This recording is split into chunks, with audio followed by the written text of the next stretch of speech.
Hello there, internet. So, long time no see, I guess, kind of. I needed a bit of a break from watching the Scum shows and from talking about the Scum shows. I got a Netflix account to do research on a TV show that was very influential in my teenage years. I ended up binge watching all of season 1 of Sex Education. I watched a couple of episodes of this Netflix show called Easy, and I started watching season 1 of Pose, but then I had to take a break because it was starting to make me sad. And then during that time, I binge watched season 3 of Druk. And I'm back here to say, no, I have not finished season 4 of Druk. I am exactly where I was last time I made a video, and I haven't seen a single episode of the Belgian. I don't even know what to call the Belgian one. How's it pronounced? What the fuck?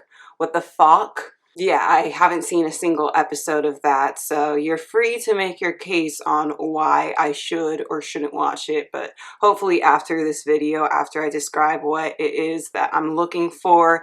And before we get into that, disclaimer that I'm going to be sharing my opinion. That might not be your opinion. You might look for completely different things in the show, and that's fine. Everything is subjective. It's fine, it's fine, it's fine. Season 1 of the original was my favorite season, but when it came to watching the remakes, it got really boring and tedious, seeing the same dialogue, the same clips in the same order, the same information being revealed in more or less the same way, all of the same plot twists, only like minimal detail, surface level changes that I really boring, you know? The majority of us who watch the remakes also watch the original, also watch multiple remakes at a time. I really don't think that I was asking for too much to want something different. And the only one that just like really blew me away and changed things, was like constantly shaking things up like throughout the season, was Scum España. And I was very excited for what they were going to do with season 3, and they definitely had the most original season 3. But anyway, season 3 of the original is not my favorite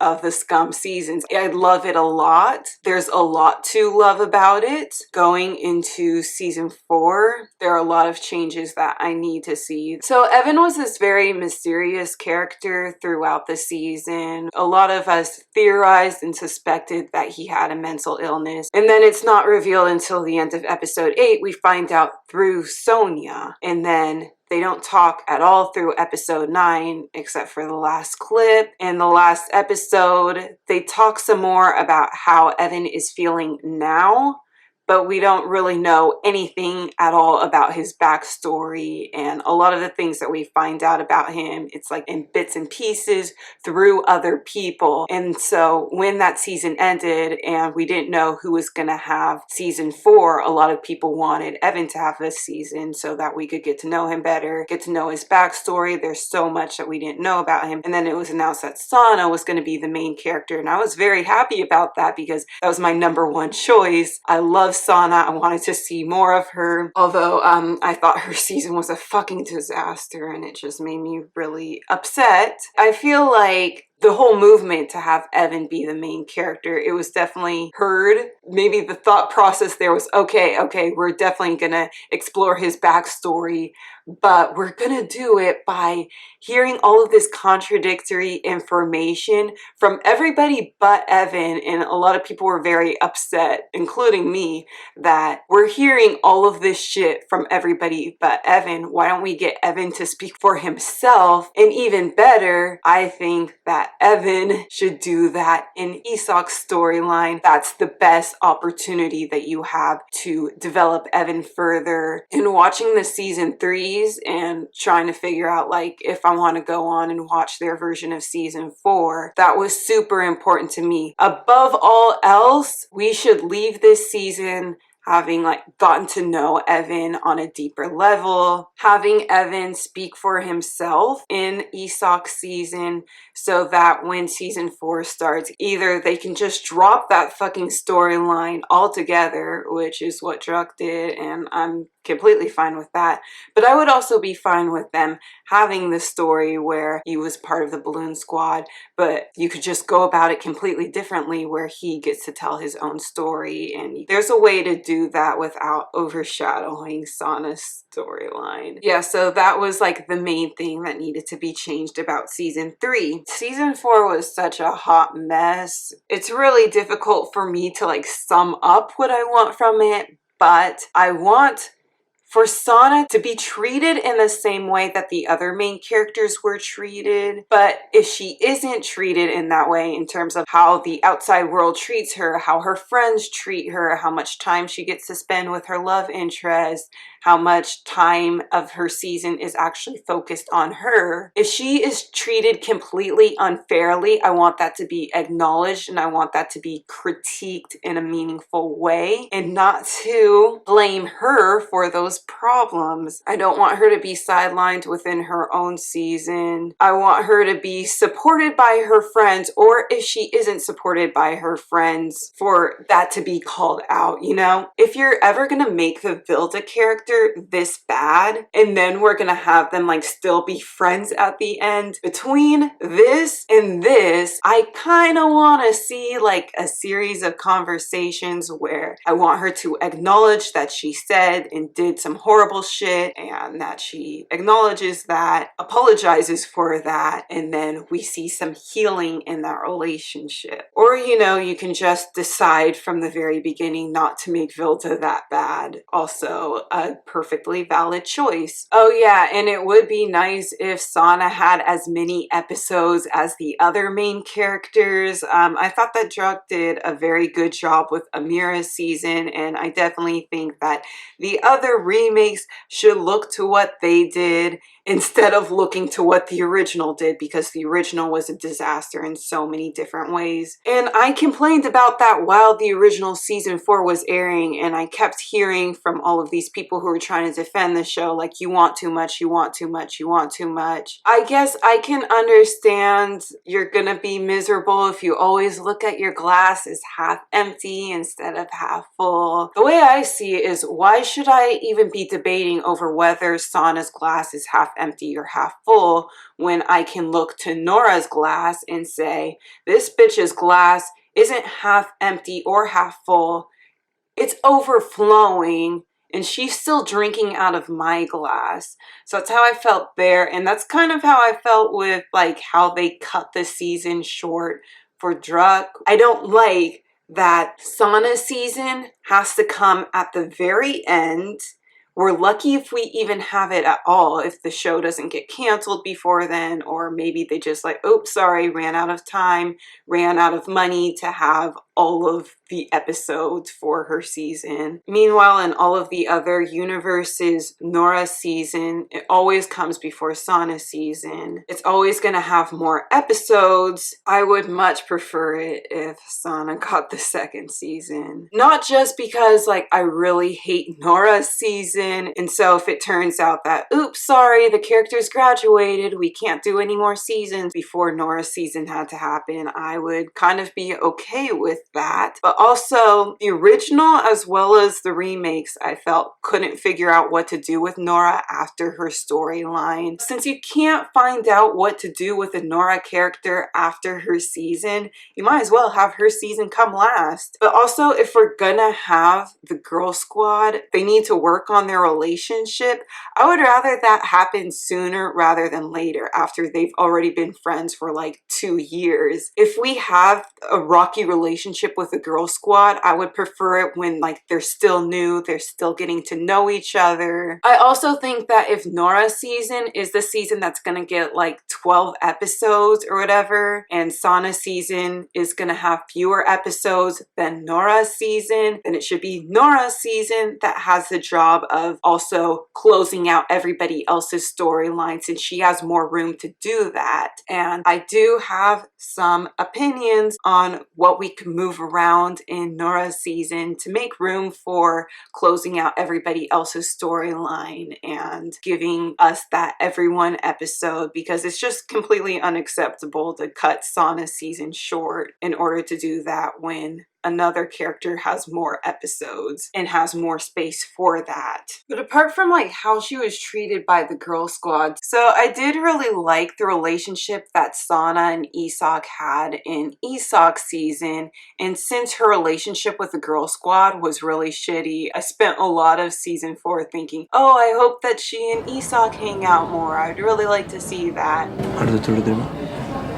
I fucking hate this scene so much, and this scene specifically really highlights how differently Sana was treated versus how Isak was treated, because when I look at this scene between Isak and Jonas in season 3, when Isak had already isolated himself, he was acting out, he pushed Madi, and he was being very angry. His friend knew that he was acting in that way because something deeper was wrong, and he didn't drag Isak. He wasn't like, oh, well, you should have done this, you should have done that, blah, blah, blah, you know, after Isak had already said sorry. Can you imagine how people would have responded to that coming out scene where Isak told Jonas about what was going on with him and Evan? He was like, oh, well, maybe Evan dumped you because you're such an asshole. He was so much more compassionate than Isak was in this scene. When I look at what Isak did to Eva in season 1 and that conversation that followed, Eva came to Isak's house completely to drag him, and then she was like, oh, there's something going on with him. And then when she confronted him,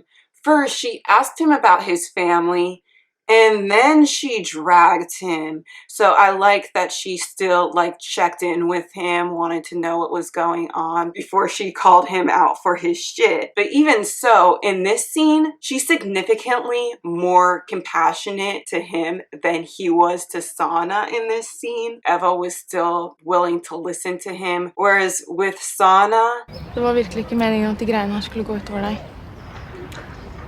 Jeg beklager. Ok, hva var planen da? Hvordan skal det ikke gå utover meg? she messed up. Nobody even wants to know what the underlying cause is. Nobody even wants to hear her out. Isak is the only one who knows what went down between her and the Pepsi Max girls. Sana was completely ashamed of what she did. She was saying that she was sorry and he wasn't hearing it, and he's still like, well, you should have done this, you should have done that. He asked her why, and then when she gave him an explanation, he was so completely dismissive. I highly doubt that if Isak were in Sana's position, if he was provoked the way that she was provoked, if he was treated like that, I highly doubt that he would have responded in the way that he's telling her to respond. He's giving her advice that I've never seen him follow, not consistently and without fail. And if he did fail, the people around him would be forgiving of that. I don't like the idea that if you're a minority and you're being discriminated against, it's kind of your fault because you somehow failed to teach them how to treat you with respect. When it comes to like the cultural divide, the onus is 100% on you to bridge that divide. It doesn't matter how uncomfortable that makes you. You have to have all of the patience. You have to take on 100% of the burden. And there's no talk about meeting each other halfway. No, it has to be what's easiest and most comfortable for the dominant party. The real kicker to that conversation has to be when Isak admits that he hit Mikal completely unprovoked just because he was jealous. And he does say, oh, I completely deserve to be hit. But he's not nearly as apologetic and ashamed as Sana is in this scene. And he doesn't get a 10-minute lecture about his behavior. None of his friends tell him that they don't like him as much. No, they're all on his side. They're all willing to defend him. Sana's only involvement in that fight was to break it up, and people still blamed her for it more than they blamed Isak. When Isak pushed Madi, people saw that and they blamed Madi for that. So I don't really like the part of the conversation of, oh, I understand because I'm a minority too, because the way everybody else looks at you, the way that everybody else is forgiving of you, is willing to blame other people when you were the one who made the mistake. When we look at these two characters specifically, there's such a difference in how they're being being treated, who gets to make mistakes, what they have to do to atone for those mistakes. And even when Sana is apologetic, when she's very humble and blah, blah, blah, it's still not enough. There's not a lot of discussion about the amount of patience she already had, the times when other people didn't treat her well, but she was still willing to stand up for them. I hated not seeing that reciprocated. I much prefer the conversation that Sana and Yusuf had in episode 9. Now granted, when Sana and Yusuf actually got an opportunity to have a face-to-face conversation, that was just better than anything else that I think had ever aired on that TV show before. And it's a tragedy that there were only 3 episodes in which they got to have a face-to-face conversation. This was, I think, the only conversation that they had uninterrupted. But what do I like so much about this part of this scene? Men jeg vet ikke om det hjelper å gå rundt og late som om det ikke finnes noen fordommer. So he doesn't invalidate her reality. He doesn't invalidate what she went through. So I like that. He doesn't guilt trip or shame her about what she did in the past, because Sana's already critical of herself. She's already feeling guilty and shameful for what she did. And that's just not helpful or necessary. Instead, he talks about what she could do in the future, but does so without shame. There's so much more love and empathy and compassion right here. And I just love this fucking scene. And if we can have something like this instead of what happened here with Isak, that would be great. But people are very quick to point out in the last episode, Isak sent a text to Nora, so all is well. He realizes the error of his ways. What about a face-to-face conversation in which he tells Sana, I was wrong? When I brought that up, I was again told that I was wanting too much. I was asking for too much to ask for a direct apology. But Sana directly apologized to him in season 3. She said the words, I was wrong. She didn't just leave him the link to the article and dip. She had a conversation with him. I don't think that Sana is this saint who never did anything wrong. I do think that she makes mistakes and she apologizes for those mistakes, and we don't often see the other characters apologize to her, and I'd like to see her on the receiving end of some apologies. I will say about Isak and Sana's relationship, that was actually what got me to watch season 3. I started with season 3 while season 3 was live. It was still airing, and I thought that the boys squad was a little underdeveloped at first. I wasn't completely hooked on Isak and Evan yet, because Evan had a girlfriend and I didn't know if Evan was actually interested in Isak. Eventually I ended up loving Evan and loving Isak and Evan together, but it was Sana and Isak that really pulled me into the show and got me interested and got me to watch more. I think that my favorite Sana and Isak relationship has to be Amira and Mateo. I think, no question about it, because Chris and Spanish Amira don't count because it's a Chris and Sana relationship, which I definitely wanted to see in season 4 and didn't get a chance to see. And I'm really glad that Scum España gave me that relationship that I so wanted to see. It's just, thank you so much, Scum España. But anyway, about Druck, I love their relationship. I did not mourn the loss of it. They didn't lose their relationship in season 4, but they just didn't really talk much at all, and we don't see Mateo as much. And I was completely cool with it because I hate this fucking scene so much that if Mateo and Amira aren't talking as much, that means they're probably not going to do that scene. And anyway, Amira's relationship with the girl squad was significantly better than Sana's relationship with the girl squad, so that was good. But I do like that in season 3 of Druck, we saw Amira a lot more often and they had more scenes together, and so cute. On the flip side of that, it bothered me that Iman and Lulu's relationship was pretty much non-existent. I did really like that tampon scene. I thought that that was funny. But Scum France didn't really build up the Iman and Lulu relationship. But then after season 3 ended, we see promo pics of them together and it says like best buddies or best buds. And I was like, oh God, you're referencing that fucking scene. One, you did not become best buds in season 3, so I don't know why you would call yourself best buds here. I was just not ready to see the French version of that scene. So that's like one of the many reasons why I didn't watch season 4 of Scum France live. So this video was originally supposed to be me spiraling off and talking about all of the remakes season 3s and what I feel about all of them and what they had to bring to the table and what they copied that I really wish that they wouldn't have. But I don't have time for that. That will be like part 2, won't be the next video that I upload, but will come eventually where I talk about all of the season 3s. As I mentioned earlier in this video, the most important thing is getting to know Evan in a more in-depth way than we got to know in the original, and there are only 2 remakes that I've seen so far, especially after episode 8 when we know that the big secret is revealed. It's so crucial in the last bit of the season to really get more Evan scenes where he gets to speak for himself. And a good way to do that is to not out him, at least not to Isak, okay? So David was outed, but I'm glad that he had the opportunity to come out to Mateo himself. He got the opportunity to speak for himself, and I was very, very happy about that, and I was pretty upset about the outing storyline, in part because it meant that Hell Week would be extended 4 weeks instead of just 2 weeks. In episode 8 and episode 9, had they had Mateo and David talking throughout those 2 episodes, we could have learned a lot more about David, and I didn't know if we were going to make up for that lost time later on. One of the things that I would say differently, if I could make that video all over again, in terms of whether it's good or bad representation, it's not for me to say, and I don't want to speak for or speak over anybody else.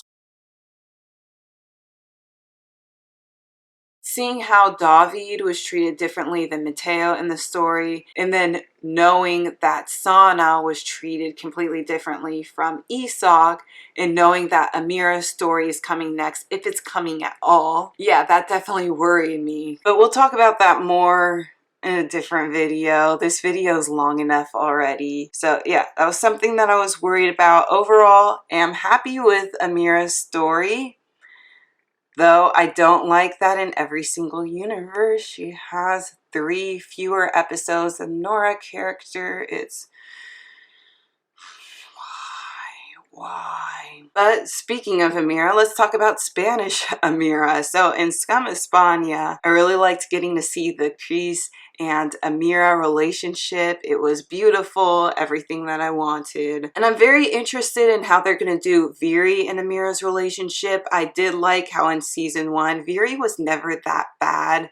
She doesn't make that whole Muslim gangster world comment. She was a little bit ignorant, but she wasn't like full-on racist. So I like that. She does pick popularity over Eva in season 1 of Scum España, but I really, really liked that she got called out for that, because in the original season 1, Vilda didn't get called out for that because, like, you know, she fainted and we all feel sorry for her because she's going through a lot of shit. But I really like that Viri was held accountable for her actions and had to atone for them. So I'm wondering how things are going to go with Viri and Spanish Amira's relationship in Amira's season. I don't think that we got to hear much about Ramadan in Sana's season, which was ridiculous. It was ridiculous. And I'm like, hey, we're actually hearing more about Ramadan in Chris's season. The Evan character that we got to know the most was definitely Joanna. I like that Scum España created a lot more opportunities for us to get to know her. I did mean to talk about Scum España sooner and more in depth,